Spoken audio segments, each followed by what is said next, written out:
এত রাতে আবার কে আসলো? ঘুমানো শান্তি পাওয়া যায় না। দরজাটা খোলাও যাচ্ছে না। কে কে তুমি? এভাবে দাঁড়িয়ে আছো কেন? কে তুমি?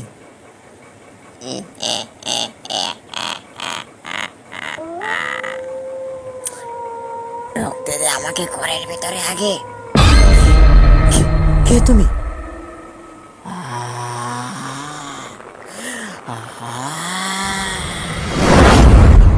ঘটনাটি শুরু এখান থেকে। সেদিন রাত্রিবেলা ঘরের দরজা জানালা অফ করে আমার কাজ শেষ করে ঘরে এসে শুইলাম। হঠাৎ শুনতে পাই ঘরের বাইর থেকে পেছনে দরজার মধ্যে ঠক ঠক করে কয়েকটা আওয়াজ যেন কেউ একজন করলো।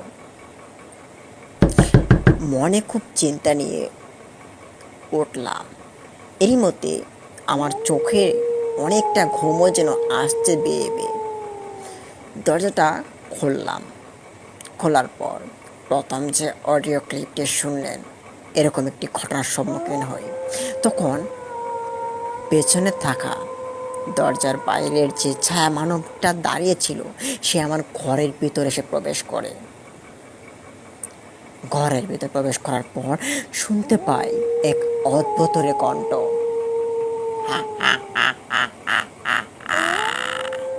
কামরুল, তুই এবার কোথায় যাবি? আজকে তোর ঘরকে আমি ক্রাশ করব। না, না, কে তুমি? তুমি এখান থেকে বেরিয়ে যাও। আমাকে বাঁচাও, আমাকে বাঁচাও। এই বলতে বলতে অজ্ঞান হয়ে পড়ি আমি। ঠিক পরদিন সকালবেলা দেখতে পাই আমার উপরে অনেক মানুষ ভিড় করে আছে। আমার জ্ঞান ফিরলে এখান থেকে লাফিয়ে উঠে চিৎকার করতে শুরু করি, কিন্তু কেউ যেন আমাকে আর কোনো রকমের কথা আর বলছে না। তখন গ্রামের দুই একজন স্থানীয় বৃদ্ধ লোকের কাছে আমি যাই। তখন সবাই আমার কাছ থেকে চলে গিয়েছিল। জিজ্ঞেস করলাম, ও দাদা, আচ্ছা, আজকে রাতে আমার সঙ্গে যে ঘটনাগুলো ঘটলো আপনাদেরকে তো বললাম, কিন্তু আপনারা কোনো রকমের কথা বা কোনো প্রশ্নের উত্তর আমাকে দিলেন না। আমাকে একটু সাহায্য করুন, আমি এখন কী করতে পারি? আমি এমনিতেই বাড়িঘর ফেলে এখানে এসেছি কাজের জন্য। আমি এখন খুব রিস্কের মধ্যে আছি। তখন এখান থেকে এক বৃদ্ধ উঠে বলে, এ ছেলে, চলে যাও এখান থেকে। এসব বিষয় তোমার জানতে হবে না। আর এসব তুমি জানি কি করবে? আবার যাও, বাড়ি যাও। তখন আমার মুখটা গম্ভীর হয়ে ওঠে। আমি কিছুই বুঝতে পারি না, এখান থেকে চলে আসি। তারপর দেখতে পারি রাস্তার এক কিনারে এক মহিলা বসে আছে। তার শরীরটা যেন জোরসোর হয়ে আছে, আশপাশে কোনো মানুষ নেই। এ সময় ঠিক দুপুরবেলা শুরু হতে চলেছে, ঠিক 12টা বাজে। তখন সেই মহিলাটিকে পেছন দিকে ডাক দিলাম, ও কাকি, শুনছেন?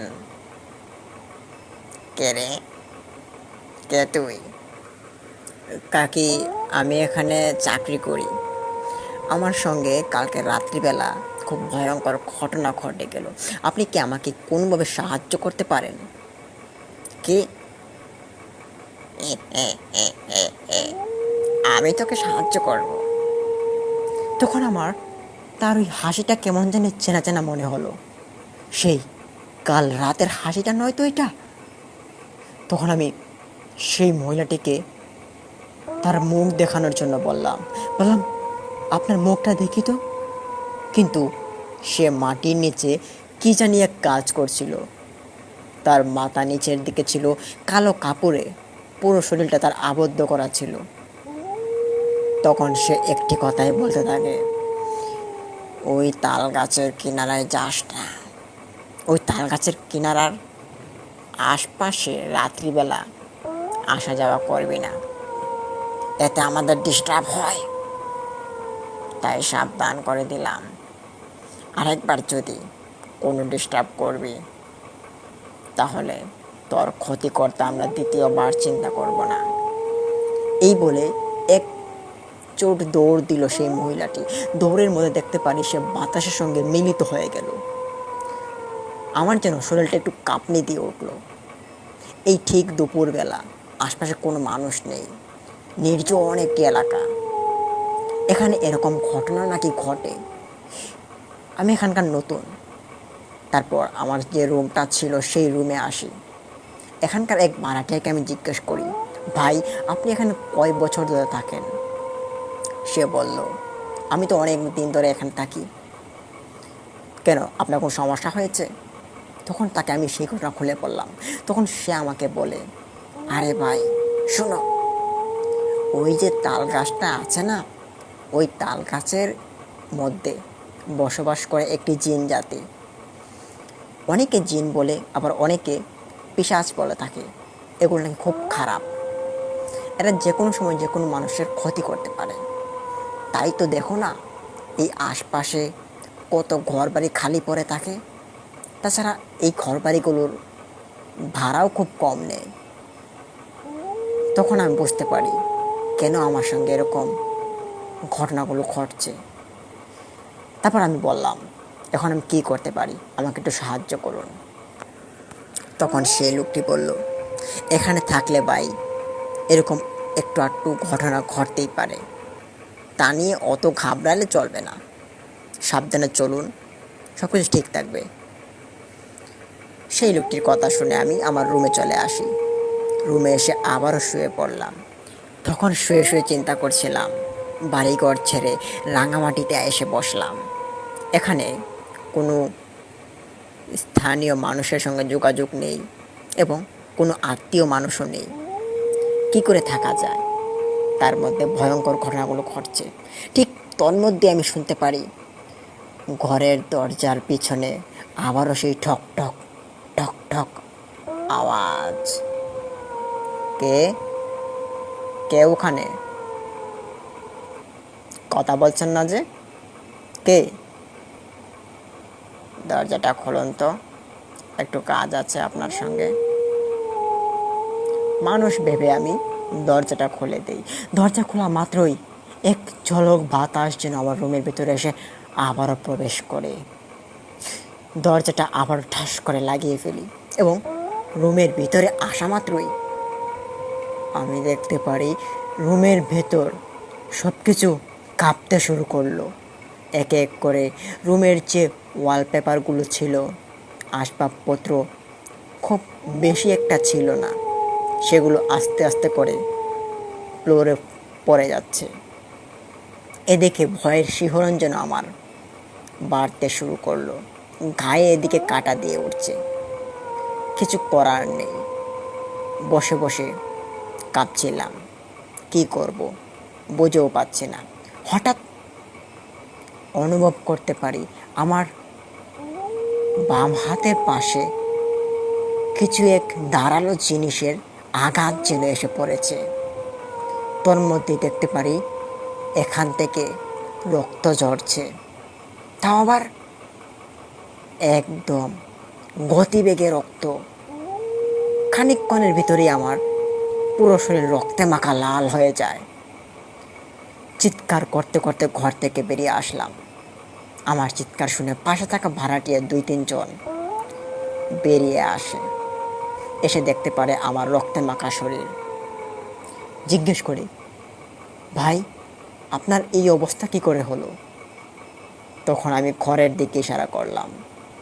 তখন সবাই ঘরে গিয়ে দেখতে পারে ঘরের ভেতর 8 থেকে 10 জন ছায়া মানব বসে আছে এবং বসে বসে তারা যেন হি হি করে হাসাহাসিতে লিপ্ত আছে। এ দেখে সবাই ঘর থেকে বেরিয়ে আসে এবং কেউ আর আমাকে ধরতে আসে না। সবাই ভয়ে সবাই যার যার মতো করে ঘরে চলে যায়। এদিকে আমি আমার কাটা শরীর নিয়ে এখানেই দাঁড়িয়ে আছি। শরীর থেকে রক্ত যেন ক্রমাগত বেরিয়েই যাচ্ছে। তখন বাড়ি থেকে রাস্তার কিনারায় বেরিয়ে আসি। এখানেই দেখতে পারি এক বৃদ্ধ লোক সাইকেল দিয়ে যাচ্ছে। তখন সে আমাকে দেখে দাঁড়ালো। দাঁড়িয়ে তার হাতে থাকা লাইটটা আমার দিকে ছুঁড়ে মারল। দেখতে পেল পুরো শরীরটা আমার লাল হয়ে আছে। এ দেখে সে সাইকেল থেকে লাফ দিয়ে নামলো। নেমেই তার ব্যাগের ভিতরে এক কাপড় ছিল, সেই কাপড় দিয়ে আমার হাতটা বেঁধে দিল এবং বলল, এখানে বসো। বসা মাত্রই আমার যেন ঘুম লেগে আসলো, কিন্তু সেই লোকটাকে, তাকে আমি আর চিনিনি। সে সাইকেল প্যাডেল পাড়া দিতে দিতে চলে গেল, তাকে আর দেখিও নি। শেষ পর্যন্ত দেখেছিলাম সে আমার সামনে দিয়ে সাইকেল চালাতে চালাতে চলে গেল। এখানেই ঘুম লেগে পড়ল। সকালের আলো ফুটতেই কিছু মানুষ আমার সামনে এসে ভিড় করে। আগের মতো আমাকে জাগানো হয়। তখন দেখতে পারি পুরো শরীর রক্তে লাল হয়ে আছে। কেউ কেউ আমাকে বলছে আমি খুন করেছি বা খুন হয়েছি। আবার কেউ কেউ এসে বলছে তার সঙ্গে খারাপ কিছু ঘটনা ঘটেছে। আমার জ্ঞান ফেরার পর আমাকে জিজ্ঞেস করলো, তখন আমি সব বললাম। কিন্তু ওই এলাকার কোনো মানুষের মুখ থেকে কোনো রকমের উত্তর কিন্তু আমি পাইনি। তারা সবাই কিছু একটা দামাচাপা দেওয়ার চেষ্টা করছিল। গ্রামটার নাম ছিল আখাপুর। গ্রামও বেশ ভয়ঙ্কর একটি গ্রাম, সব থমথমে ভাব। বাড়িতে তারপর যোগাযোগ করি, তখন বাড়ি থেকে বলা হলো বাড়িতে চলে যাওয়ার জন্য। তারপর আমি অসুস্থ শরীরটা নিয়ে বাড়িতে চলে আসি।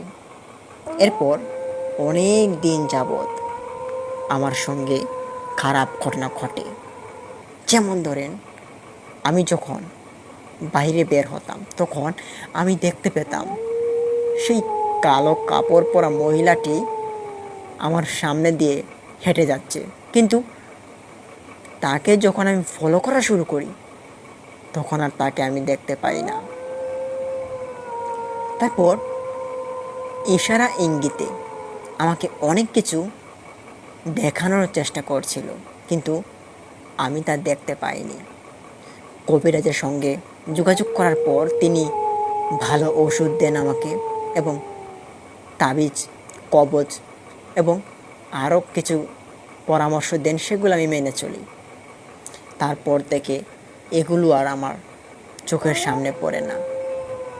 কিন্তু এখনও সেই ঘটনাগুলো মনে হলে আমার শরীরটা যেন এখন ঝাড়া দিয়ে ওঠে। মনে হয় এক ভয়ঙ্কর জায়গা থেকে বেরিয়ে আসলাম।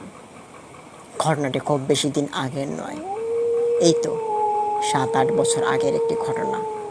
আমার বাঁ হাতে কাটা স্থানটি এখনও আছে, এখনও সেই দাগটি মিলিয়ে যায়নি।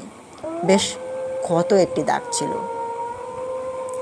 তারপর এখানকার 2-3 জন লোকের আমার ফোনে কন্ট্যাক্ট ছিল। তাদেরকে ফোন দেওয়ার পর জিজ্ঞেস করলাম, কিন্তু কেউ কোনো রকমের তথ্য আমাকে দিতে চায়নি। সবাই শুধু ধামাচাপা দেওয়ার চেষ্টা করে এই বিষয়টা। আজও আমি জানতে পারিনি, তবে ভবিষ্যতে জানার আমার চেষ্টা আছে। আমি জানতে চাই সেখানে কী আছে। তবে যে কোনো একদিন জানার পর আরও একটি ঘটনা আপনাদের মাঝে আমি নিয়ে আসব। আমার এই ঘটনাটি ছিল আমার সাথে ঘটে যাওয়া। লিসেনার্স, এতক্ষণ শুনছিলেন আমাদের অশরীরী কণ্ঠ ইউটিউব চ্যানেলের প্রথম ঘটনা। আজকের এপিসোডের সেরা ঘটনা হতে চলেছে আমাদের আজকের দ্বিতীয় ঘটনাটি। আমাদের দ্বিতীয় ঘটনাটি শোনার আগে যারা প্রথম ঘটনাটি পুরোটা শুনেছেন তাদের সবাইকে আমাদের অশরীরী কণ্ঠ ইউটিউব চ্যানেলে স্বাগত জানাচ্ছি এবং আমাদের অশরীরী কণ্ঠ ইউটিউব চ্যানেলটি সাবস্ক্রাইব করার জন্য বিশেষভাবে আহ্বান জানাচ্ছি। অবশ্যই সাবস্ক্রাইব করুন এবং পাশে থাকা বেল আইকনটি অন করে রাখুন, যাতে আমরা আমাদের সত্যায়িত ঘটনাগুলো আপনাদের মাঝে আপলোড করার সাথে সাথে আপনারা পেয়ে যান এবং লাভটা উপভোগ করতে পারেন এবং সত্য কিছু আপনারা শুনতে পারেন। তাই দেরি করছি না, চলে যাচ্ছি আমাদের আজকের সেরা দ্বিতীয় ঘটনায়। ঘটনাটি অতি ভয়ঙ্কর। সজীব, সজীব, সজীব, তারা। কে কে তুমি? কে? তুই আমাকে চিনিস না? আমার জায়গায় ঘর বানিয়েছিস, আবার আমাকে বলছিস আমি কে? তুমি তুমি খুব ভয়ঙ্কর। আমার আমার সামনে এসে তুমি।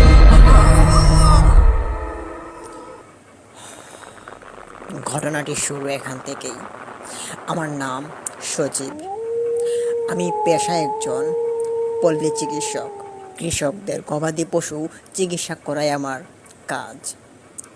আমি সিলেট জেলার মৌলভীবাজার কোলাউড়া উপজেলার গাঁওখার গ্রামের একজন বাসিন্দা। আমি এখানকার স্থানীয়। আমার পরিবারে আমার স্ত্রী, তার নাম শিরিন, এবং আমার ছোট্ট ছেলে, তার নাম শিহাব। তার বয়স 7 বছর। ঘটনাটির উৎপত্তি 2017 সালের ডিসেম্বর মাসের 15 তারিখে। ওই দিন আমি চেম্বার বন্ধ করে আমি রাস্তা দিয়ে হাঁটতে শুরু করলাম। আমি চিন্তা করতে শুরু করলাম, গ্রামের একজন সম্মানিত ডাক্তার আমি। গাঁওখাইর গ্রামে ছোট্ট একটা চেম্বার চালাই, তবে আমার অনেক নাম ডাক। আমার জীবনটা খুবই সাধারণ, কিন্তু ওই রাতে আমার জীবনে সব কিছু বদলে গেল। হাঁটতে হাঁটতে হঠাৎই আমার হাতে থাকা সেই ঘড়িটির দিকে এক নজর যায়। দেখি তখন রাত প্রায় 12টা বাজে। মাথার মধ্যে নানান ধরনের টেনশন ভর্তি নিয়ে হাঁটতে শুরু করলাম। হঠাৎ আশপাশে কেমন জানি এক নিস্তব্ধতা আমার আশপাশে বিরাজ করা শুরু করে। আমি অনুভব করতে পারি এবং আমার কানে শুনতে পারি ঝিঝি পোকার আওয়াজ হচ্ছে। তারপর পুকুরের খুব দূর থেকে এক ভয়ঙ্কর রূপী ডাকও আমার কানে ভেসে আসছে। তারপর মনে হচ্ছে শেয়ালরা যেন আশপাশে দৌড়াদৌড়ি করছে।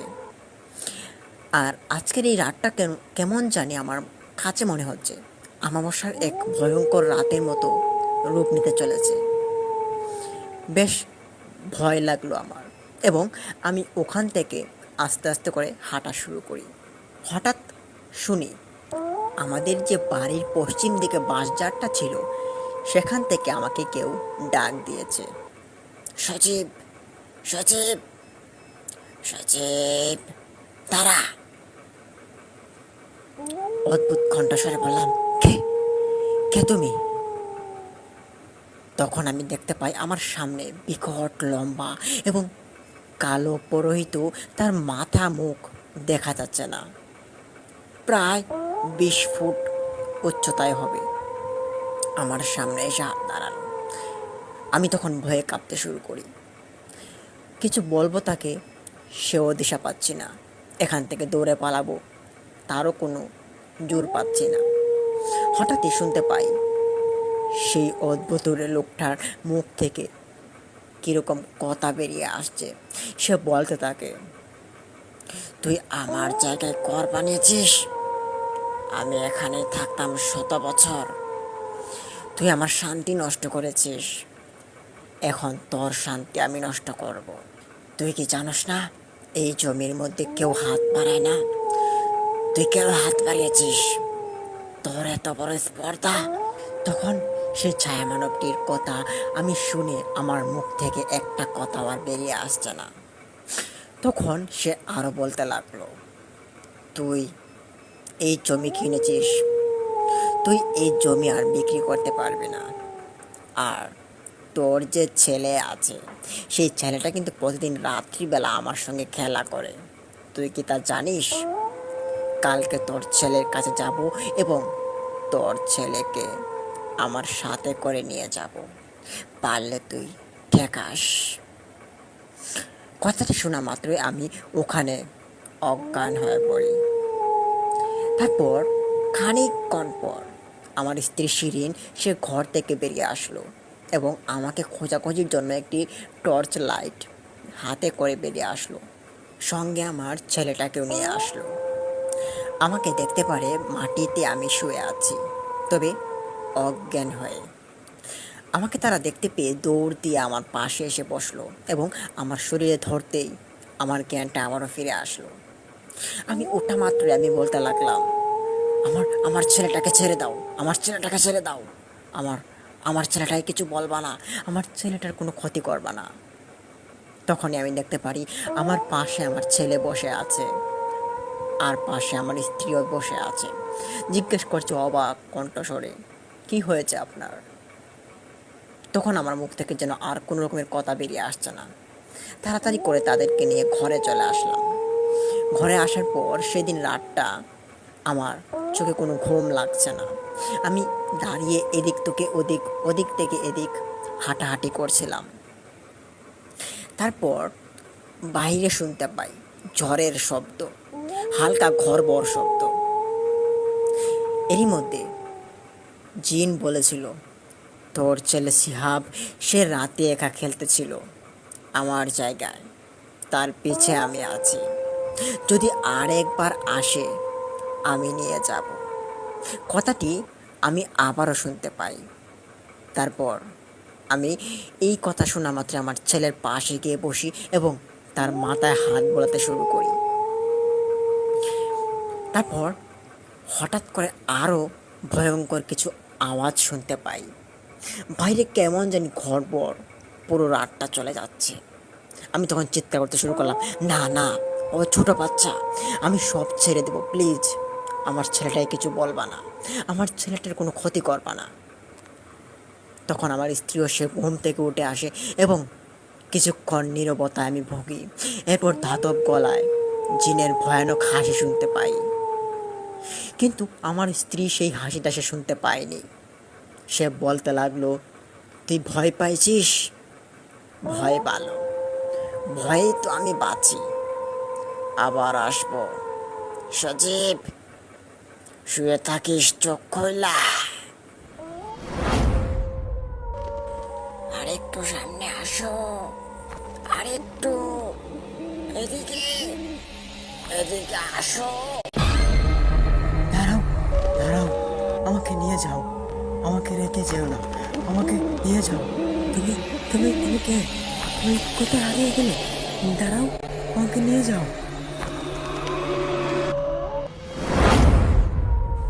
ঘটনাটি পাঠিয়েছেন আবেদ হাসান ভাই। আসসালামু আলাইকুম। আশা করি সবাই ভালো আছেন।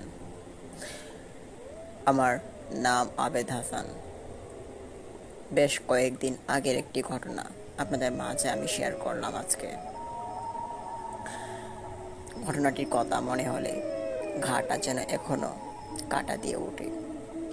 ঘটনাটি আমার সঙ্গে ঘটে 3 বছর আগে। আমি ময়মনসিংহ রেল স্টেশনে একটি ট্রেনেতে উঠি। ওঠার পর আমি একটি সিটে গিয়ে বসি। সেখানে আমার পেছন পেছন আর একটি লোক এসে উঠল। লোকটি খুব জোরু সরু ছিল। সে এসেই আমার পাশে ঘেঁষে বসলো। আমি তার দিকে এক পলক চাইলাম, কিন্তু কোনো কিছু বুঝতে পারলাম না। মনে হলো সে একজন পুরুষ মানুষ, কিন্তু তার আবরণ এবং তার গঠন দেখে মনে হচ্ছে না সে কোনো পুরুষ। এমন অদ্ভুত মানুষের সম্মুখীন আমি আমার জীবনের প্রথম হই। আশপাশে মানুষও খুব কম। আমি ট্রেনের জানালার কিনারে বসলাম। একটু পর দেখতে পারি পেছন থেকে আমাকে একজন ডাক দিয়ে উঠল, আবেদ হাসান ভাই, কোথায় যাবেন আপনি? আমার নাম ধরে আবার কে ডাকলো? এখানে তো আমাকে কেউ চিনে না। অবাক স্বরে পেছন দিকে তাকালাম।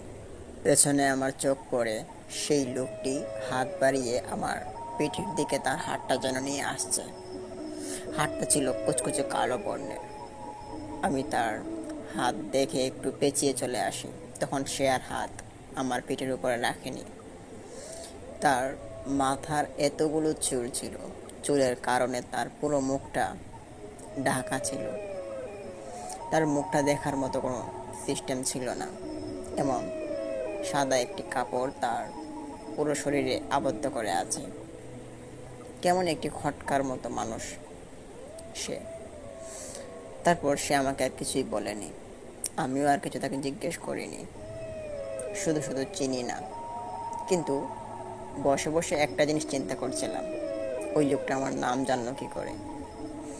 তারপর অনেকটা সময় পেরিয়ে যায়। ট্রেনও ছেড়ে দিল। ট্রেন ছাড়ার সঙ্গে সঙ্গে দেখতে পারি সেই লোকটা আমার পাশ থেকে উঠে পড়ল এবং সামনে দিয়ে কিছু একটা কাজ যেন সে করলো। তারপর সে এখান থেকে আবারও আমার নিকট আসে, এসে আমার দিকে হাঁ করে তার মুখ দিয়ে তাকিয়ে থাকে, কিন্তু আমি তার মুখ স্পষ্টভাবে দেখতে পারছি না। তার মাথার চুলে পুরো মুখ ঢাকা। আমি আর তার দিকে কোনো লক্ষ্য করিনি। জানালার বাইরে মাথাটা ধুলিয়ে বসে থাকি। অনেকক্ষণ হয়ে যায়, সন্ধ্যা ঘনিয়ে আসে। হুট করে একটি জায়গায় এসে ট্রেনটি আটকা পড়ে যায়। তারপর ট্রেন আটকাতে সকল মানুষ দেখতে পারি ট্রেন থেকে নেমে গেল। আমি ভাবলাম একা একা বসে দেখে এখন কি করব, আমিও নেমে পড়ি। ট্রেন থেকে নামবো বলে জানালা থেকে মুখটা সরিয়ে ডান পাশে চাইলাম, তখন দেখতে পারি সেই অদ্ভুতরে মানুষটা পাশেই বসে আছে, সোজা হয়ে বসে আছে। তার জন্য শরীরে কোনো গরম লাগছে না, এদিকে আমার শরীরটা যেন গরমে পড়ে যাচ্ছে। সন্ধ্যার পর পর সব কিছু অন্ধকারে ঢাকা। আশপাশে জঙ্গলের এক ঝোপঝাড়, শোনা যাচ্ছে শিয়ালের ডাক এবং অন্যান্য পশু পাখিরও ডাক শোনা যাচ্ছে। তখন সেই লোকটাকে বললাম, একটু সাইড দিবেন, নিচে নামবো। লোকটার সঙ্গে সঙ্গে উঠে দাঁড়ালো এবং আমি তার পাশ ঘেঁষে হাঁটা শুরু করি ট্রেনের দরজার দিকে। কিন্তু পেছন ফিরে দেখি সেই লোকটা আমার পিছু পিছু হাঁটতে শুরু করেছে। 1 মিনিটের মতো দাঁড়িয়ে চিন্তা করলাম, এই লোকটা শুরু থেকেই আমাকে ফলো করছে। কে ওই লোকটা? জিজ্ঞেস করবো বলেও করে উঠতে পারিনি। ট্রেন থেকে নেমে পড়লাম। গিয়ে দেখতে পারি ট্রেনের ইঞ্জিনে কাজ করছে। তারপর জিজ্ঞেস করলাম কতক্ষণ লাগবে, বললো যে আর একটু সময় হবে। তারপর হাঁটাহাঁটি করছিলাম। হাঁটতে হাঁটতে হঠাৎ দেখতে পারি সেই লোকটা খুব দূর থেকে আমাকে ডাকছে, হাত ইশারা করে। ওদিকে বেশ ঘন একটি জঙ্গল রয়েছে। চিন্তায় মগ্ন হলাম, ওই লোকটা কে? আমাকে এতক্ষণ ফলো করলো, এখন আবার আমাকে ডাকে। কোনো অদ্ভুতের কাণ্ড নয় তো? তখন কি করবো বুঝে পাচ্ছিলাম না। না পেয়ে হাঁটা শুরু করি সেই লোকটার দিকে। আর সেই লোকটা ক্রমাগত তার হাত ইশারা করে আমাকে ডাক শুরু করে। তারপর এক পর্যায়ে তার নিকটবর্তী হয়ে দাঁড়াই। জিজ্ঞেস করলাম, আমাকে ডেকেছেন? কি হলো, কথা বলছেন না যে? আমাকে আপনি ডেকেছেন কোনো দরকার? প্রায় 1.5 মিনিট যাবৎ তার সামনে দাঁড়িয়ে থাকি। হঠাৎ করে দেখতে পারি সেই লোকটা তার পরনে থাকা সেই সাদা কাপড়টি আস্তে আস্তে করে খুলে ফেলছে। ঠিক সেই মুহূর্তে দেখতে পারি তার মাঝ বুক বরাবর এক লাল চক্ষুবর্ণ, সেটা আমার দিকে তাক করে আছে, কিন্তু তার মুখের চোখগুলো আমি দেখতে পারছি না। এ দেখে মনে বেশ ভয় জন্মালো। পেছন ফিরে দেখি কিছু মানুষ ট্রেনের সামনে দাঁড়িয়ে আছে, কিন্তু আমার জায়গা থেকে অনেকটা দূরে। আমি তখন কী করবো বুঝে পাচ্ছিলাম না। লোকটার কাছে দাঁড়াবো নাকি ট্রেনের কাছে চলে যাব। তখন হতাশ হয়ে পড়ি। তারপর আরও দেখতে পারি সেই লোকটা আমার সামনে তার পায়ের জুতোগুলো খুলে। তখন দেখতে পারি তার পায়েতে কোনো মাংস নেই, হাড়ের এক স্তূপ তার পায়ে। এ দেখে আরও বেশ খটকা লাগলো, কোনো মানুষ তো এমন হতে পারে না। তারপর দেখতে পারি তার চুলগুলো কেমন জোনাকি পোকার মতো আলো ঝলমল করছে। এ দেখে আমার আর বুঝতে বাকি রইল না, এ কোনো মানুষ নয়। দৌড়তে শুরু করি। ঠিক তখনই হোঁচট খেয়ে পড়ি এক ছোট্ট পাথরের সাথে। তারপর মুখটা ঘোরাতেই দেখতে পারি সেই লোকটা আমার মুখের সামনে। তখন 1 মিনিটের জন্য কি ঘটেছিল আমার আর খেয়াল নেই। তারপর দেখতে পারি আমি এক ঘন জঙ্গলের ভেতর। আমি এখানে কেন? একটু আগেই তো আমি ট্রেনের কাছে ছিলাম। এক বড় রকমের জঙ্গল। জঙ্গলটা ট্রেনের কাছ থেকেও দেখা গিয়েছিল, কিন্তু এটা আবার কোন জঙ্গল? চিন্তা করতে শুরু করলাম। মনের ভেতর অনেক ভয় জন্মে গেছে। এখন আবার শরীরটাও কাঁপতে শুরু করেছে। কী করব বুঝতে পারছিলাম না। তারপর আমি পেছন, এদিক ওদিক সব দিকে তাকালাম, কিন্তু কেউই নেই। তারপর উঠে দাঁড়ালাম এবং হাঁটতে শুরু করি, কারণ ট্রেনের ভিতরে আমার এক ব্যাগ রয়েছে। সেই ব্যাগে আমার দরকারি জিনিসপত্র। ঠিক সেই মুহূর্তে আমার পেছন থেকে কেউ একজন হাত বাড়িয়ে ধরলো আমার পিঠে। শরীরটা একটা কাঁপনি দিয়ে উঠল। পেছন ঘুরে দেখি একটি মাথা বিশেষ, তার একটি হাত ওই হাত দিয়ে আমার পিঠে চাপ দিয়ে ধরেছে। নিচের দিকে তাকাতেই দেখি তার শরীরে কোনো অংশ নেই, শুধু একটা হাত আর একটি মাথা শূন্যে ভেসে এসেছে। এ দেখে শরীরটা একটা শিহরণ দিয়ে উঠল। এটা আবার কোন মুসিবতে এসে পড়লাম এখন। তারপর পিঠটা ঘুরিয়ে এক দৌড় শুরু করি। দৌড়তে দৌড়তে জঙ্গলের শেষ কিনারে এসে পৌঁছাই। ঠিক সেই মুহূর্তে দেখতে পারি সেই লোকটা আমার সামনে দাঁড়িয়ে, এবং তখনই দেখতে পারি সে আমাকে আমার গলায় চাপ দিয়ে ধরেছে এবং তার মাথার উপরে আমাকে এক হাত দিয়ে উঠিয়ে নিয়েছে। গলার মধ্যে অনেক পরিমাণে যন্ত্রণা হচ্ছিল। এখনই কি দম আমার চলে যায় একটি অবস্থা। তখনই মনে পড়ে আমার দাদার এক ঘটনা। আমার দাদার সঙ্গেও নাকি এরকম একটি ঘটনা ঘটে।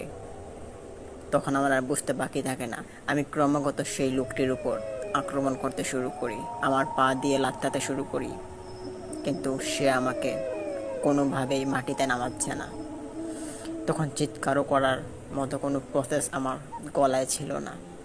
ঠিক অনেকক্ষণ পর আমার শরীরে যখন আর শক্তি পাচ্ছিলাম না, এখন হয়তো দমটা আমার চলে যাবে, ঠিক সেই মুহূর্তে সে আমাকে মাটিতে ফেলে দেয় এবং বড় বড় পাড়া দিয়ে সে হেঁটে চলে যায় ট্রেনের দিকে। তখন মাটিতে পড়ে আমি একদম নাজেহাল একটি অবস্থায়। এদিকে দেখতে পাচ্ছিলাম ট্রেনের মধ্যে লাইট অন করেছে, এখন হয়তো ট্রেনটা ছেড়ে দিবে। তখন শরীরে একটু জোর নিয়ে গড়াতে গড়াতে ট্রেনের কাছে গিয়ে পৌঁছালাম। সেখানে 2-1 মানুষ আমাকে ট্রেনের ভিতরে নিয়ে তোলে, কিন্তু কেউ আমাকে জিজ্ঞেস করেনি কিছু, আমিও আর কিছু বলিনি। তখন আমার ব্যাগটার সাথে নিয়ে বসি এবং গন্তব্যস্থলে পৌঁছানোর পর সেখানে আমার কিছু লোক ছিল, তাদের সঙ্গে এই ঘটনাটি আমি শেয়ার করিনি। তারপর বাড়িতে আসি। বাড়িতে আসার পর আমি আমার মায়ের সঙ্গে সেই ঘটনাটি শেয়ার করি। তখন মা আমাকে বলেন যে এই ঘটনাগুলো তোদের গোষ্ঠীর সবার সঙ্গেই ঘটেছে। তোর যে এক ভাই ছিল, চাচাতো ভাই, সে যে মারা গিয়েছে, সে কিন্তু এই ঘটনার কারণে মারা গিয়েছে। হ্যাঁ, আমার এক ভাই ছিল, আমার চাচাতো ভাই, সে এরকম একটি ঘটনার সম্মুখীন হয় এবং সে আর বেঁচে ফিরতে পারেনি। কিন্তু আমাদের গোষ্ঠীর যত ছেলেরা আছে তাদের সবার সঙ্গে এরকম একটি ভয়ঙ্কর ঘটনা ঘটে।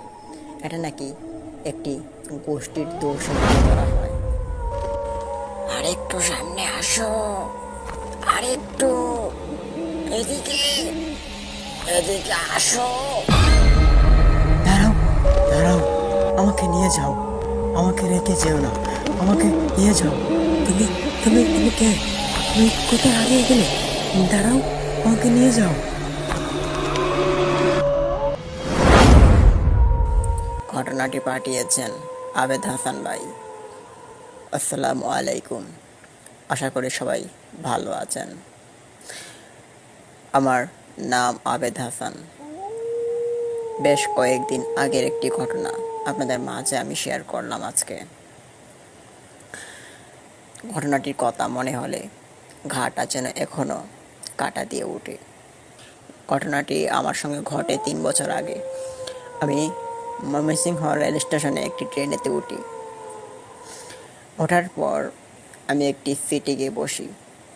সেখানে আমার পেছন পেছন আরও একটি লোক এসে উঠল। লোকটি খুব জোরু সরু ছিল।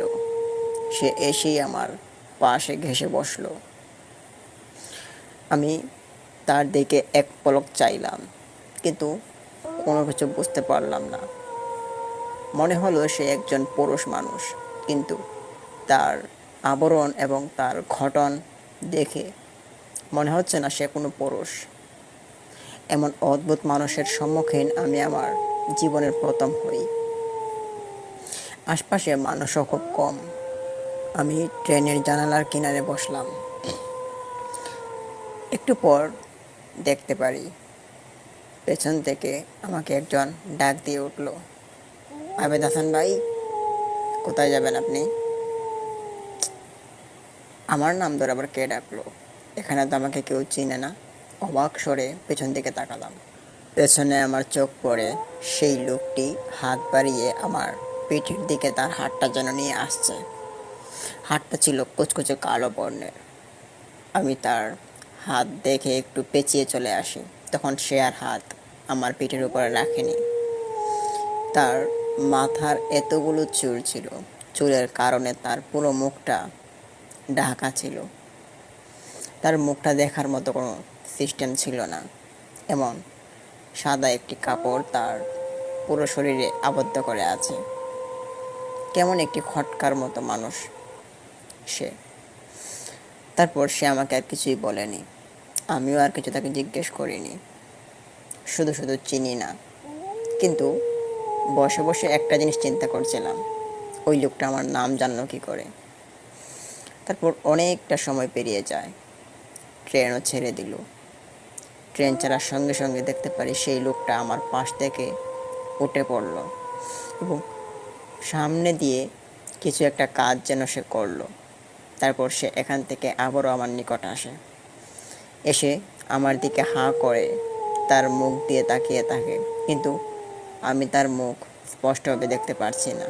তার মাথার চুলে পুরো মুখ ঢাকা।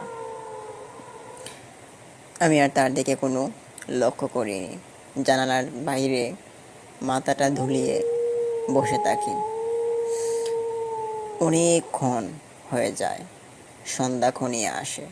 হুট করে একটি জায়গায় এসে ট্রেনটি আটকা পড়ে যায়। তারপর ট্রেন আটকাতে সকল মানুষ দেখতে পারে ট্রেন থেকে নেমে গেল। আমি ভাবলাম একা একা বসে থেকে এখন কি করব। আমিও নেমে পড়ি। ট্রেন থেকে নামবো বলে জানালা থেকে মুখটা সরিয়ে ডান পাশে চাইলাম। তখন দেখতে পারি সেই অদ্ভুত মানুষটা পাশেই বসে আছে, সোজা হয়ে বসে আছে। তার যেন শরীরে কোনো গরম লাগছে না। এদিকে আমার শরীরটা যেন গরমে পড়ে যাচ্ছে। সন্ধ্যার পর পর সব কিছু অন্ধকারে ঢাকা। আশপাশে জঙ্গলের এক ঝোপঝাড়। শোনা যাচ্ছে শিয়ালের ডাক এবং অন্যান্য পশু পাখিরও ডাক শোনা যাচ্ছে। তখন সেই লোকটাকে বললাম, একটু সাইড দিবেন, নিচে নামবো। লোকটার সঙ্গে সঙ্গে উঠে দাঁড়ালো এবং আমি তার পাশ ঘেঁষে হাঁটা শুরু করি ট্রেনের দরজার দিকে। কিন্তু পেছন ফিরে দেখি সেই লোকটা আমার পিছু পিছু হাঁটতে শুরু করেছে। 1 মিনিটের মতো দাঁড়িয়ে চিন্তা করলাম, এই লোকটা শুরু থেকে আমাকে ফলো করছে। কে ওই লোকটা? জিজ্ঞেস করবো বলেও করে উঠতে পারিনি। ট্রেন থেকে নেমে পড়লাম। গিয়ে দেখতে পারি ট্রেনের ইঞ্জিনে কাজ করছে। তারপর জিজ্ঞেস করলাম কতক্ষণ লাগবে। বললো যে আর একটু সময় হবে। তারপর হাঁটাহাঁটি করছিলাম। হাঁটতে হাঁটতে হঠাৎ দেখতে পারি সেই লোকটা খুব দূর থেকে আমাকে ডাকছে। হাত ইশারা করে। ওদিকে বেশ ঘন একটি জঙ্গল রয়েছে। চিন্তায় মগ্ন হলাম, ওই লোকটা কে? আমাকে এতক্ষণ ফলো করলো, এখন আবার আমাকে ডাকে। কোনো অদ্ভুতের কাণ্ড নয় তো? তখন কি করবো বুঝে পাচ্ছিলাম না। না পেয়ে হাঁটা শুরু করি সেই লোকটার দিকে। আর সেই লোকটা ক্রমাগত তার হাত ইশারা করে আমাকে ডাক শুরু করে। তারপর এক পর্যায়ে তার নিকটবর্তী হয়ে দাঁড়াই। জিজ্ঞেস করলাম, আমাকে ডেকেছেন? কি হলো, কথা বলছেন না যে? আমাকে আপনি ডেকেছেন কোনো দরকার? প্রায় 1.5 মিনিট যাবৎ তার সামনে দাঁড়িয়ে থাকি। হঠাৎ করে দেখতে পারি সেই লোকটা তার পরনে থাকা সেই সাদা কাপড়টি আস্তে আস্তে করে খুলে ফেলছে। ঠিক সেই মুহূর্তে দেখতে পারি তার মাঝ বুক বরাবর এক লাল চক্ষুবর্ণ, সেটা আমার দিকে তাক করে আছে, কিন্তু তার মুখের চোখগুলো আমি দেখতে পারছি না। এ দেখে মনে বেশ ভয় জন্মালো। পেছন ফিরে দেখি কিছু মানুষ ট্রেনের সামনে দাঁড়িয়ে আছে, কিন্তু আমার জায়গা থেকে অনেকটা দূরে। আমি তখন কি করবো বুঝে পাচ্ছিলাম না। লোকটার কাছে দাঁড়াবো নাকি ট্রেনের কাছে চলে যাব। তখন হতাশ হয়ে পড়ি। তারপর আরও দেখতে পারি সেই লোকটা আমার সামনে তার পায়ের জুতোগুলো খুলে।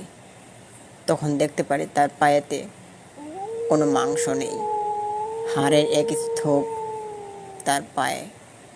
এ দেখে আরও বেশ খটকা লাগলো। কোনো মানুষ তো এমন হতে পারে না। তারপর দেখতে পারি তার চুলগুলো কেমন জোনাকি পোকার মতো আলো ঝলমল করছে। এ দেখে আমার আর বুঝতে বাকি রইল না এ কোনো মানুষ নয়। দৌড়তে শুরু করি। ঠিক তখনই হোঁচট খেয়ে পড়ি এক ছোট্ট পাথরের সাথে। তারপর মুখটা ঘোরাতেই দেখতে পারি সেই লোকটা আমার মুখের সামনে।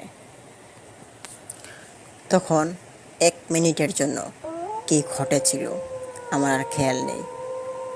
তারপর দেখতে পারি আমি এক ঘন জঙ্গলের ভেতর। আমি এখানে কেন? একটু আগেই তো আমি ট্রেনের কাছে ছিলাম। এক বড় রকমের জঙ্গল। জঙ্গলটা ট্রেনের কাছ থেকেও দেখা গিয়েছিল, কিন্তু এটা আবার কোন জঙ্গল? চিন্তা করতে শুরু করলাম। মনের ভেতর অনেক ভয় জন্মে গেছে। এখন আবার শরীরটাও কাঁপতে শুরু করেছে। কী করব বুঝতে পারছিলাম না। তারপর আমি পেছন, এদিক ওদিক সব দিকে তাকালাম, কিন্তু কেউই নেই। তারপর উঠে দাঁড়ালাম এবং হাঁটতে শুরু করি, কারণ ট্রেনের ভিতরে আমার এক ব্যাগ রয়েছে। সেই ব্যাগে আমার দরকারি জিনিসপত্র। ঠিক সেই মুহূর্তে আমার পেছন থেকে কেউ একজন হাত বাড়িয়ে ধরলো আমার পিঠে। শরীরটা একটা কাঁপনি দিয়ে উঠল। পেছন ঘুরে দেখি একটি মাথা বিশেষ, তার একটি হাত ওই হাত দিয়ে আমার পিঠে চাপ দিয়ে ধরেছে। নিচের দিকে তাকাতেই দেখি তার শরীরে কোনো অংশ নেই, শুধু একটা হাত আর একটি মাথা শূন্যে ভেসে এসেছে। এ দেখে শরীরটা একটা শিহরণ দিয়ে উঠল। এটা আবার কোন মুসিবতে এসে পড়লাম এখন। তারপর পিঠটা ঘুরিয়ে এক দৌড় শুরু করি। দৌড়তে দৌড়তে জঙ্গলের শেষ কিনারে এসে পৌঁছাই। ঠিক সেই মুহূর্তে দেখতে পারি সেই লোকটা আমার সামনে দাঁড়িয়ে, এবং তখনই দেখতে পারি সে আমাকে আমার গলায় চাপ দিয়ে ধরেছে এবং তার মাথার উপরে আমাকে এক হাত দিয়ে উঠিয়ে নিয়েছে। গলার মধ্যে অনেক পরিমাণে যন্ত্রণা হচ্ছিল। এখনই কি দম আমার চলে যায় একটি অবস্থা। তখনই মনে পড়ে আমার দাদার এক ঘটনা। আমার দাদার সঙ্গেও নাকি এরকম একটি ঘটনা ঘটে। তখন আমার আর বুঝতে বাকি থাকে না। আমি ক্রমাগত সেই লোকটির উপর আক্রমণ করতে শুরু করি, আমার পা দিয়ে লাথাতে শুরু করি, কিন্তু সে আমাকে কোনোভাবেই মাটিতে নামাচ্ছে না। তখন চিৎকারও করার মতো কোনো প্রসেস আমার গলায় ছিল না। ঠিক অনেকক্ষণ পর আমার শরীরে যখন আর শক্তি পাচ্ছিলাম না, এখন হয়তো দমটা আমার চলে যাবে। ঠিক সেই মুহূর্তে সে আমাকে মাটিতে ফেলে দেয় এবং বড় বড় পাড়া দিয়ে সে হেঁটে চলে যায় ট্রেনের দিকে। তখন মাটিতে পড়ে আমি একদম নাজেহাল একটি অবস্থায়। এদিকে দেখতে পাচ্ছিলাম ট্রেনের মধ্যে লাইট অন করেছে, এখন হয়তো ট্রেনটা ছেড়ে দিবে। তখন শরীরে একটু জোর নিয়ে গড়াতে গড়াতে ট্রেনের কাছে গিয়ে পৌঁছালাম। সেখানে দু একজন মানুষ আমাকে ট্রেনের ভিতরে নিয়ে তুলে, কিন্তু কেউ আমাকে জিজ্ঞেস করেনি কিছু, আমিও আর কিছু বলিনি। তখন আমার ব্যাগটার সাথে নিয়ে বসি এবং গন্তব্যস্থলে পৌঁছানোর পর সেখানে আমার কিছু লোক ছিল, তাদের সঙ্গে এই ঘটনাটি আমি শেয়ার করিনি। তারপর বাড়িতে আসি। বাড়িতে আসার পর আমি আমার মায়ের সঙ্গে সেই ঘটনাটি শেয়ার করি। তখন মা আমাকে বলেন যে এই ঘটনাগুলো তোদের গোষ্ঠীর সবার সঙ্গেই ঘটেছে।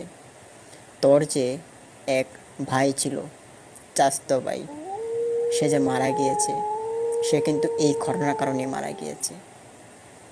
হ্যাঁ, আমার এক ভাই ছিল, আমার চাচাতো ভাই, সে এরকম একটি ঘটনার সম্মুখীন হয় এবং সে আর বেঁচে ফিরতে পারেনি।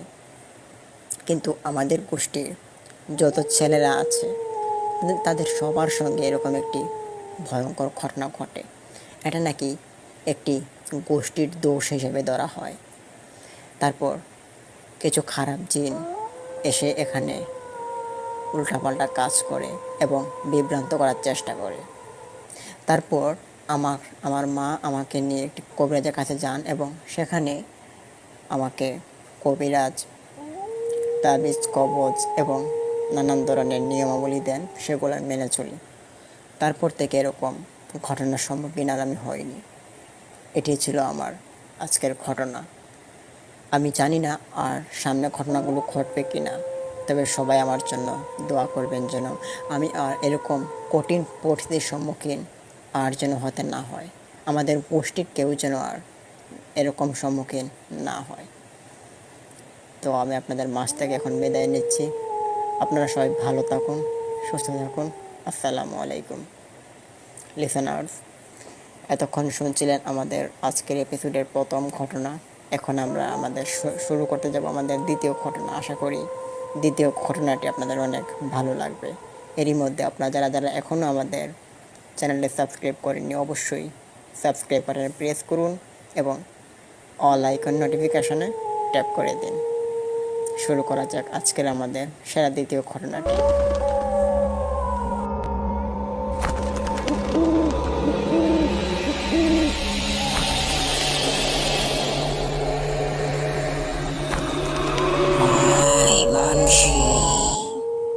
এই পথ তোর না, যা, ফিরে যা, এখনো সময় আছে, হতে হবার আগে ফিরে যা। কে কে কে তুমি? আমাকে মেরো না, আমাকে মেরো না, আমাকে আমাকে তোমাকে খুব ভয় পাই, আমাকে মেরো না। ঘটনাটির সূত্রপাত ঘটে এখান থেকেই। 3টি রাত কাটার পর সেই হুজুরটির সঙ্গে এমন একটি ভয়ঙ্কর ঘটনা ঘটে যা শুনলে রীতিমতো গায়ে কাঁটা দিয়ে ওঠে। হ্যাঁ, বলছিলাম সেই হুজুরটির কথা, যিনি 3 দিন জিনের সঙ্গে সাক্ষাৎ হওয়ার পর তিনি মারা গিয়েছেন এবং তিনি এই জিনের প্রভাবের কারণে তিনি মারা গিয়েছেন। চলুন শুরু করা যাক আমাদের আজকের ঘটনা। ঘটনাটি ঘটেছে কিশোরগঞ্জ জেলার এক গ্রামে। গ্রামটির নাম পাঁচবাড়ি। ঘটনাটি ঘটে এক মুন্সি হুজুরের সঙ্গে। ওনার বয়স অনেক হয়েছে, প্রায় 70 বছর বয়স। এখনও তিনি গ্রামের মসজিদে তিনি ইমামতি করেন। ওনার বয়সে অনেক আগে নাকি দেখেছেন এই গ্রামে জিনদের আনাগোনা, কিন্তু হঠাৎ করে ওনার জীবনে এমন একটি আনাগোনা সৃষ্টি হবে তিনি সেটা কখনো কল্পনা করেননি। সেদিনের রাতটা অতিরিক্ত গরম হওয়াতে ওনার চোখে যেন ঘুম আসেনি। সারাটা রাত তিনি ছটফট করতে করতে কাটিয়ে দিলেন। ঠিক ফজরের আজানের আগেই তিনি শুনতে পারলেন ওনার বাড়ির পাশ ঘেঁষে মুয়াজ্জিন সাহেব যাচ্ছেন এবং ওনাকে ডাকছেন। উনি তখন সজাগে ছিলেন। তিনি উত্তরে বললেন, আমি আসছি, তুমি যাও। উনি তখন ঘর থেকে বের হলেন। তারপর বাড়ির কুয়া পাড়ে গিয়ে তিনি অজুটা সারলেন। অজু সেরে তিনি ঘরে আসলেন এবং ঘরে গামছা দিয়ে হাত মুখ মুছলেন। ঘর থেকে এবার বের হবেন তিনি মসজিদের উদ্দেশ্যে। তখন রাত 4টার মতো বাজে। তিনি বাইরে দেখতে পারলেন গ্রামের আকাশ কুয়াশায় ঢাকা। কিন্তু গরমের দিন এমন তো হওয়ার কথা নয়। যাক, তিনি এটা বাদ দিলেন, হাঁটা শুরু করলেন। হুজুর ফজরের নামাজ পড়ানোর জন্য হাঁটছিলেন মসজিদের দিকে। হঠাৎ একটি পুরনো বাঁশঝাড়ের পাশে দাঁড়িয়ে থাকা এক লম্বা ছায়া তার চোখে পড়ে। সে নড়ে না, চায় না, শুধু তাকিয়ে থাকে হুজুরের দিকে। গম্ভীর কণ্ঠে এক কণ্ঠস্বর হুজুরের কানে ভেসে আসলো, ও মুন্সি, এই পথ তোর না, এখনো সময় আছে, ফিরে যা, ফিরে যা। হুজুর থেমে যান। প্রথমে তিনি মনে করেন কোনো পাগল হবে, কিন্তু এত রাতে পাগল কোত্থেকে আসবে। কিন্তু ছায়াটা হঠাৎ গাছে উঠে গিয়ে মিলিয়ে যায়, অথচ গাছ একটুও নড়েনি। তখন হুজুরের একটু খটকা লাগলো, এটা আবার কেমন দৃশ্যের সম্মুখীন হলাম। হুজুর তখনও ভীত নন, বরং তিনি ভাবেন, আল্লাহর নামে ভয় কি, নিশ্চয়ই পরীক্ষার সময়। তিনি আর কিছু না ভেবে তিনি জোরক্রমে হাঁটেন এবং মসজিদে চলে যান। মসজিদে গিয়ে তিনি নামাজ পড়ান। নামাজ পড়িয়ে কারোর সঙ্গে সেরকম কথা কোনো শেয়ার না করে তিনি বাড়ি চলে আসেন। কিন্তু বাড়িতে আসার পর ওনার চোখে আর যেন ঘুম নেই। সারাক্ষণ শুধু এই চিন্তাভাবনা, রাতে কী ছিল ওটা, কাউকে বলতেও পারছেন না তিনি। ভাবতে ভাবতে হুজুরের জন্য চোখটা লেগে আসলো। তিনি ঘুমিয়ে পড়লেন। তখন তিনি স্বপ্নে দেখেন এক চোখওয়ালা কালো চেহারার মানুষ তাকে বলছে, কাল ফিরেও দেখবি না, তাও আসবি, কাল তোর মৃত্যু অনিবার্য। এ বলতে বলতে সে যেন বাতাসের সঙ্গে মিলিয়ে গেল। হুজুর তখন চিন্তিত হন, ঘুম ভেঙে যান। ঘুম থেকে উঠে ওনার স্ত্রী পাশে দেখতে পারেন। জিজ্ঞেস করলে কিছুই তিনি বলেননি। দ্বিতীয় রাত শুরু হয়। ওনার চোখে আর ঘুম নেই। সারাদিন নামাজ পড়ালেন, কিন্তু রাতটা হতেই যেন ওনার মনের ভিতরে এক অদ্ভুত ভয় সৃষ্টি হলো। উনি তখন চিন্তা করছেন, আজকের রাতে যদি এরকম কিছু ঘটনা ঘটে তাহলে তিনি কী করবেন। উনি সূরা কেরাত পড়তে শুরু করেন। এদিনের সারাটা রাতও তিনি ঘুমাতে পারেননি। উনি দেখতে দেখতেই ফজরের আজানের সময় হয়ে গেল। মনে খুব ভয়। ভাবলেন মুয়াজ্জিনের সঙ্গে আজকে তিনি যাবেন, কিন্তু আজকে যেন মুয়াজ্জিনও ওনার কাছে এলো না। মুয়াজ্জিন একা একাই মসজিদে চলে গেল। তখন তিনি ভাবলেন যে তিনি একাই যাবেন। তারপর 4টার সময় তিনি উঠেন এবং হাত মুখ ধুয়ে অজু শেষ করে তিনি আবার ঘরে আসেন, ঠিক আগের দিনের মতো। ঘর থেকে বের হন। ঘর থেকে বের হওয়ার পর তিনি দেখতে পারেন বাঁশঝাড়ে এবার বাতাস নেই, অথচ সব গাছ দুলছে। হঠাৎ বাঁশের মাথায় আগুন জ্বলে উঠে নিভে যায়।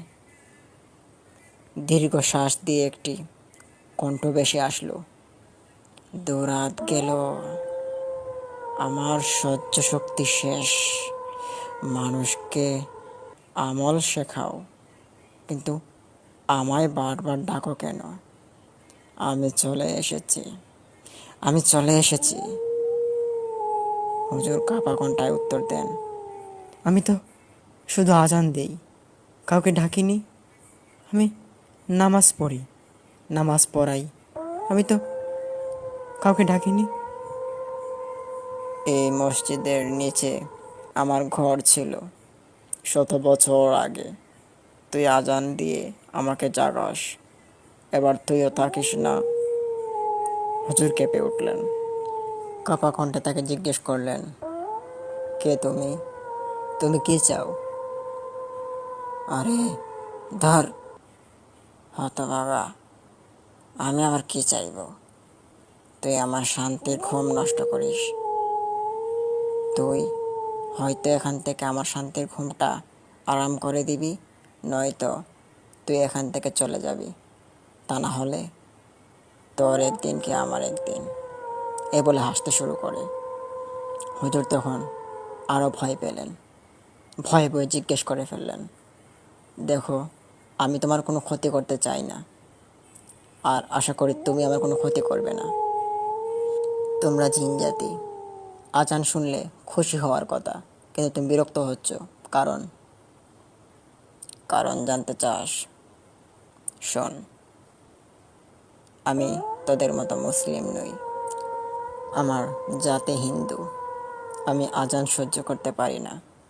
আর সেই আজানই তুই বারবার আমাকে দিস, আমাকে শোনাস। আমার তো এটা বিরক্ত লাগে। ওই মুয়াজ্জিনটাকেও ধরবো, তারা দুটাকে শেষ করে দেব। দাঁড়াও, কি বলছো আমাদের বিষয়ে? আমরা আজান দেব, তোমার সাথে তাকে তো তুমি ফেরাও। এ বলে হুজুর হাঁটতে শুরু করেন। ঠিক সেই মুহূর্তেই জিনটি এক আছর গাছের ডাল ভাঙা শুরু করে। গাছের ডাল ভাঙতে ভাঙতে হুজুরের পিছে যেন বন্যা বইয়ে দিল, কিন্তু হুজুর একবারও পেছনে তাকাননি। তিনি হাঁটতে হাঁটতে মসজিদে চলে যান এবং ইমাম সাহেব হয়ে তিনি দাঁড়িয়ে পড়েন। তারপর সবাইকে নামাজ পড়ান। নামাজ পড়িয়ে তিনি মসজিদ থেকে বের হলেন। ওনার সঙ্গে মুয়াজ্জিন সাহেবও বের হলো। মুয়াজ্জিনকে তিনি সাবধান করে দিলেন, এরকম একটি ঘটনার সম্মুখীন তিনি হয়েছেন, এখন তুমি সাবধানে থাকো। মুয়াজ্জিনও ইমামের কথা শুনলেন, মাথা নাড়িয়ে বললেন, ঠিক আছে হুজুর।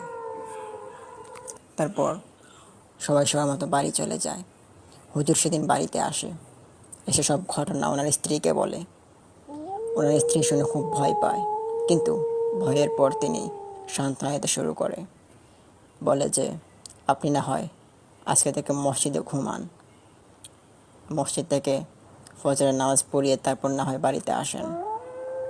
কিন্তু হুজুর বললেন, মসজিদে থাকবো, কিন্তু 2-4 দিন পর থাকলে হয়তো ভালো হয়। কোনো এক কারণবশত তিনি আর জানতেও চাইলেন না। বলে যে ঠিক আছে, 2-4 দিন পর থেকে মসজিদে থাকেন, আর বাড়ি থেকে যেতে হবে না, তাহলে আর এরকম জিনের সম্মুখীন হতে হবে না। ঘটনাটি হুজুর আরও কয়েকজনের সঙ্গে শেয়ার করেন। গ্রামের গণী গণী ব্যক্তিগুলো যারা ছিল, তারপর কবিরাজ ছিল কয়েকজন, তাদের সঙ্গে শেয়ার করে, কিন্তু কোনো উত্তর তিনি পাননি। সবাই ওনাকে সান্ত্বনা দিলেন, বলেন জিন জাতি তো আছেই, তবে সাবধানে চলতে হবে আপনাকে। তারপর এশার নামাজ পর হুজুর বাড়িতে আসেন। সেদিনও তিনি চিন্তা করছেন। 2 দিনের ঘুম একত্র হয়ে হুজুরের মাথা একদম ব্যথা সৃষ্টি হলো। হুজুর মাথা ব্যথা ছটফট করছেন, ওনার স্ত্রী মাথায় পানি ঢালছেন, কিন্তু মাথা ব্যথা কোনোভাবে কমছে না। মধ্যরাত হয়ে ওঠে। তখন হুজুর হঠাৎ করে দেখতে পারেন, অনুভব করেন যে মাথা ব্যথাটা সেরে গেছে। তখন হুজুর উঠে দাঁড়ান, দাঁড়িয়ে কিছুক্ষণ হাঁটাহাঁটি করেন। এভাবে রাতটা যেন পেরিয়ে যাচ্ছে। ঠিক আগের মতো আজান দিল। আজান দিতেই হুজুরের যেন কলেজে একটা কাঁপুনি দিয়ে উঠল। ওনার স্ত্রীকে এসে বলল, আমার শরীরটা কেমন করছে। তখন ওনার স্ত্রী মাথায় আবার পানি দিলেন, শরীরটা মুছিয়ে দিলেন। তখন বললেন যে আজকে আপনার যেতে হবে না, বাড়িতে নামাজ পড়ে ফেলেন। কিন্তু অনেক বছর ধরে তিনি এখানে নামাজ পড়াচ্ছেন, কোনোদিন ফজরের নামাজ তিনি মিস করাননি। বললেন, সমস্যা নেই, নামাজটা পড়িয়ে চলে আসি। সঙ্গে স্ত্রী যেতে চাইলেন, কিন্তু মানা করলেন। তিনি সেদিন রাতে ঘর থেকে বেরিয়ে গেলেন একা একা। অজু শেষ করলেন, ঘরে হাত মুখ মুছে তিনি হাঁটা শুরু করলেন। রাত তখন আবারও 4টার উপরে বেজে গেল। এবারও তিনি হাঁটতে শুরু করেন। গ্রাম জুড়ে দেখতে পারেন ঘন কুয়াশা। বাসজারের কাছে এবার ছায়াটা একবারে মানুষ রূপে। তিনি দূর থেকে দেখতে পারেন তার মাথায় পাগড়ি, কিন্তু চোখ দুটো আগুনের মতো ধাউ ধাউ করে জ্বলছে, যেন শরীর থেকে কুয়াশার আবর্ণ বেরিয়ে আসছে, আর সেই কুয়াশা দিয়ে পুরো গ্রামটা সাদা হয়ে আছে। হুজুর দেখতে পারেন সেখানেই হয়তো এরকম একটি ঘটনা ঘটছে। সে সময় হুজুরের বাড়ির পাশে থেকে এক লোক বের হচ্ছিলেন মসজিদে আসার উদ্দেশ্যে। ঠিক তখনই সে দেখতে পারে হুজুর জিনের সম্মুখীন। তিনি দেখতে পারেন হুজুর গিয়ে তার সামনে দাঁড়ায় এবং জিন তাকে জিজ্ঞেস করে, রে, তোর তো বড্ড সাহস, তুই আবারও চলে আসলি। তোর কি একটু ভয় নাই? লোকটি শুনতে পায় জিনে খুব ভয়ঙ্কর কণ্ঠে বলছে, খুব গম্ভীর কণ্ঠে। হুজুর তখন কিছু না বলতে পেরে তিনি ওখানে অজ্ঞান হয়ে পড়ে। তখন সে দেখতে পারে হুজুরকে গলায় ধরে উপরে তুলেছে সেই ছায়া মানবটি, তারপর সেখানে ঝুলিয়ে দিল। সেই লোকটি এরকম একটি দৃশ্য দেখার পর সে ঘরে দৌড়ে আসে এবং তার ঘরে তার ছেলেকে ডাক দেয়, তার স্ত্রীকে ডাক দেয়। সবাই যখন বেরিয়ে আসে, সবাই এসে দেখতে পারে এরকম একটি দৃশ্য, একটি ছায়া মানব এবং সামনে হুজুর লটকানো অবস্থায়। চিৎকার শুরু করে দেয় তার স্ত্রী। চিৎকার শোনার পর গ্রামের আশপাশ থেকে মানুষজন বেরিয়ে আসতে শুরু করে। ততক্ষণে সেই জিনটি বাতাসের সঙ্গে মিশে যায় এবং ইমাম সাহেব ওখানে মাটিতে লুটিয়ে পড়ে। সবাই ইমাম সাহেবের কাছে যেতে ভয় পায়, ভাবে যদি কোনো সমস্যা হয়। এভাবে কেউ আর ইমাম সাহেবকে ধরে না। তারপর দু একজন সাহস করে ইমাম সাহেবের কাছে যায়, গিয়ে দেখতে পারে তিনি আর বেঁচে নেই, তিনি মারা গেছেন। তারপর সবাই ওনাকে নিয়ে কান্নাকাটির রোল পড়ে যায়। ঘরে নিয়ে আসা হয় এবং সবাই কান্নাকাটি করছে। তারপর আর কী করার, কিছুই করার থাকে না। হুজুরকে মাটি দেওয়া হয় ঠিক দুপুর পরে।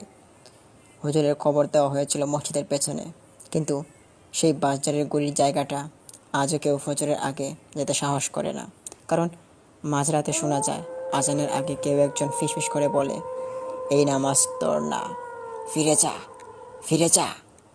এই ভয়ে সেই পাঁচবাড়ি গ্রামটা এখনও স্তব্ধ হয়ে আছে। এটি ছিল ঘটনা। ঘটনাটি ভালো লাগলে অবশ্যই ভিডিওতে লাইক দিন, কমেন্ট করুন, শেয়ার করুন।